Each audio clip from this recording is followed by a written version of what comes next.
What's up guys, it's Eric from Rare Candy and welcome back to another Forbidden Light deck profile here on the channel, and today we're taking a look at a new deck featuring Greninja GX, more specifically Zoroark GX with Greninja GX. And so actually too, this is the same list that was featured in our recent testing rounds video, so if you guys want to see this deck in action, I will have a link below in the description for you to check out that video as well. And also maybe if you guys are new to the channel and unfamiliar with those testing rounds videos that we post, they typically feature kind of our early, unrefined, rough starting points to begin testing from. So something to keep in mind as we go through this deck profile. There might be a few things we can maybe tweak or improve upon. But let's get into it, see what the deck is all about. So of course this is a Zoroark deck, so we need some Zoruas and some Zoroarks, which are playing a thick 4/4 count of. Zoroark is our main attacker, despite having Greninja GX in this deck as well. So you guys are probably plenty familiar with Zoroark at this point. It has trade, discard a card from your hand, draw 2 cards, and that ride the speeding attack just for a single double colorless energy, 20 for every Pokemon that you have in play. So you can hit for 120, two-shotting most everything in the format, or if you have a choice band, that's 150. And then we actually run a bunch of other damage modifiers in this deck as well to maybe even help Zoroark take some one-hit knockouts as well. And that's where the Greninja GX line is going to come in. So we're playing 3 copies of Froakie since we are playing Greninja. And it's important to note we are actually playing the new Froakie from Forbidden Light. The attacks on it are not quite as good as the one back from Breakpoint, but the big thing here is that it has 70 HP, which is actually pretty important to note because that means Buzzwole GX is going to have a harder time knocking you out. Also, things like Tapu Lele are going to have a harder time knocking you out as well, because in the past you could basically not really afford to attach a water energy to Froakie and leave it in the active spot because Tapu Lele for a single DCE could knock you out. So having the 10 extra HP really makes a big difference in a lot of situations. So next up, we are playing 3 copies of Frogadier. We're not playing any rare candies or anything like that, just evolving through, just the tried and true way, just going through the stage 1 up until the stage 2.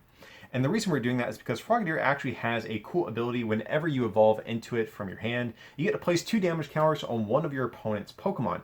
So very similar to the old Golbat that we had all the way back from Phantom Forces, and technically it's still legal at the time of filming right now, so kind of a similar type of thing here. So we're going to use our Frogadier here to help get some more damage onto the field, and also we're going to do the same with 2 Greninja GX as well. So Greninja GX has a very similar ability, but you get to place 3 damage counters instead of 2. Now Greninja also has some other decent attacks unlike the Froakies and Frogadiers that we're running. So its first attack for a water energy and double colorist is 110, and you have the option to shuffle Greninja GX and all cards attached to it back into your deck. So that's kind of nice too, because if your opponent tries to attack into your Greninja, you can do 110 and actually keep your Greninja out of harm's way, which is pretty nice. And it also does have a GX attack, which is kind of worth mentioning because we're not running Dark Energy, we can't use Zoroark, so we might have to use Greninjas at some point. So for a water and double colorless energy, you get to do 130 damage to one of your opponent's bench Pokemon. So that's kind of nice. We can maybe put some damage counters on maybe like a Tapu Lele or something like that, and then use this GX move to maybe pick them off at some point in the game, which is pretty nice. Unfortunately, it does have a couple bad things going on for it. It has a grass weakness, which is a little bit pesky since Tapu Bulu and Gliscod have been popular Pokemon up until this point. 2 retreat costs, also a little bit inconvenient, but we do have some ways to deal with that as well.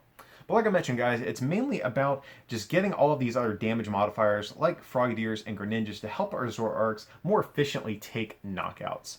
So even though we were playing the Greninja GX line, we're still actually playing one of the old Greninja as well back from Breakpoint. So a couple of good things going on with this card. First of all, it only gives up 1 prize, which is pretty nice. You have a half-decent 1 prize attacker to pivot into at some point in the game. Also usually gives you a safe target to promote whenever you play a Guzma, which is nice. But also can be an out against stuff like the Hoopa from Shining Legends, which has been somewhat popular. But the attacks on it are also pretty solid. So the first attack, Shadow Stitching. For a single colorless energy does 40 damage, and until the end of your opponent's next turn, none of their Pokemon have abilities, which is pretty nice. So that can actually kind of turn the tides in a game sometimes. With the choice being you're hitting for 70 damage, which is nice. You also have, of course, the Frogadier and Greninja GX line to amplify your damage output a little more. And it also has Moonlight Slash for just a single water energy, 60, and you can return a water energy attached to Greninja back into your hand to do 20 more. So just kind of a decent little 1 prize attacker to pivot into. We're already playing Froakies and Frogadier, so I feel like playing the one Greninja kind of makes some sense here. So we're playing that guy. Also playing one copy of Mew EX. That's going to be our other like big tech Pokemon in the list. Just because it is Psychic type, that will allow us to more easily handle things like Buzzwole GX if we do run into them. Because our Zoroarks are weak to fighting, we need a way to kind of cover that weakness a little bit. So Mew EX is kind of nice because it has that versatile ability, lets you copy the attacks of any Pokemon in play, but you just need the correct energy to use it. So if you have a double Colress energy, you can use Riotous Beating to one-shot Buzzwoles a lot of the time. So like I said, it's going to be our Buzzwole counter. And then to round out the Pokemon line, guys, we're playing 3 copies of Tapu Lele GX, mainly for that Wonder Tag ability that lets us search supporters out of our deck. But since we do play double Colress energy, we can use Energy Drive as well and kind of fall back on Lele as a little bit of a backup attacker if we have to. So that's it for the Pokemon line, guys. Going on to our trainer cards, we're playing 3 Bridget. That's going to be, of course, our ideal turn 1 supporter in this deck. We have a lot of different evolutions we want to get in play, so being able to Bridget all of our low HP basics out on turn 1, it's going to be very important.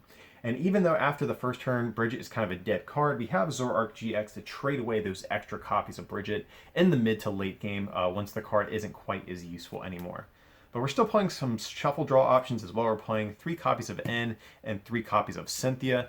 Cynthia, of course, is going to be a little bit better in the early game, whereas N is going to be our ideal late game supporter, so it forces both players to shuffle their hands into their deck, draw equal to the amount of prize cards they have left. Since we're playing Zoroark, that also means that N doesn't really hurt us as badly as some of the other decks out there as well, since even if we get put to a low hand size, we still have trade, so we can keep drawing through our deck a little bit more. Next up, we're playing 2 copies of Guzma, just to choose what we want to take knockouts on. And even though most decks play 3, I think the 2 count is fine here, just because we're spreading damage with this deck. And so a lot of times you don't even need Guzma to take a KO here. So that's why I think the 2 count is fine. We also run Puzzles of Time, which we'll cover here shortly. So we do have ways to reuse these at different points if we need to. Next up, we have Mallow, definitely a card I've really enjoyed in Zoroark variants. You get search your deck for 2 cards, put them on top of your deck. That's pretty nice because you do that, then you use trade to draw exactly the 2 cards that you need to get set up for the turn. So sometimes all you need is maybe like a double Colress energy to attack, or maybe you just need that one last Greninja GX in play to put 3 damage counters to take a knockout. So it just helps you kind of get going and draw kind of your ideal perfect 2 cards every turn. Next up, we're playing 1 copy of Professor Kukui, draw 2 cards, and then during this turn, your Pokemon do 20 more damage to your opponent's active. So this is just another way we can further modify our damage with this deck. So between Choice Bands, Professor Kukuis, Frogadiers, and Greninja GX, we have plenty of ways at amplifying the damage that we would normally do with Riotous Beating, and hopefully even take some one-hit knockouts. And the last support in the deck is going to be 1 copy of Acerola. Pick up one of your Pokemon that's damaged, and then all cards attached to it back into your hand. So definitely nice against decks that have to trade 2-hit KOs with this. Also very nice if we do attack with Greninja GX and our opponent attacks into it. We can pick up our Greninja GX and be able to make use of each of these abilities yet again as we re-evolve. So next up, that's going to be it for our supporter cards. Going on to the items, we have 4 copies of Ultra Ball, of course, just to search Pokemon out of our deck. But we're also playing 2 copies of Timer Ball as well. So you guys are probably familiar with Ultra Ball, but Timer Ball, a little bit more obscure. You flip 2 coins for each head, search your deck for an evolution card, put it into your hand. So a lot of times Zoroark GX variants play Evo Soda to get their Zoroarks and play a little bit quicker. But for this list, we're going to try out the Timer Ball just because Evo Soda actually will not activate the abilities for Frogadier and Greninja. So by playing Timer Ball, that gives us the flexibility of grabbing our water evolution pieces to be able to use their abilities. Next card in the list is going to be 4 copies of Puzzle of Time, kind of a staple of Zoroark GX variants at this point. So it has 2 different effects. If you play 1 Puzzle of Time from your hand, you get to look at the top 3 cards of your deck, put them back in any order. Or if you play 2 of them at the same time, you get 2 cards from your discard pile back into your hand, which is the ideal effect that we're going to go to. You know, a lot of decks, I think, really struggle to consistently get 2 Puzzles of Time in their hand, but thanks to Zoroark GX, it's really not that hard of a feat to be able to do. You can play something like a Cynthia for turn, and then trade 2 or 3 times to maybe try to hit that second puzzle you need. We also, of course, play Mallow, so sometimes we can actually grab just 2 Puzzles of Time with Mallow and use them that way as well. Next up, we have 2 copies of Choice Band, of course, just to increase our damage by 30 to EXs and GXs. Also, 2 copies of Floatstone, just to give our Pokemon free retreat. Greninja actually has kind of an annoying retreat cost, so I like playing the 2-count Floatstone just to help with that a little bit. 2 copy of Field Blower to discard our opponent's tool cards and stadiums. Most notably, we're trying to get rid of Parallel Cities and also get rid of the tools on our opponent's Garbatox and Garbodors that would normally shut off our abilities. So that's kind of why we're playing the Field Blowers here. I wouldn't mind a third one, but we do have the Puzzles of Time. So we technically have access to more than just 2 Field Blowers throughout the course of a game. And next up in the list, we have 1 copy of Rescue Stretcher.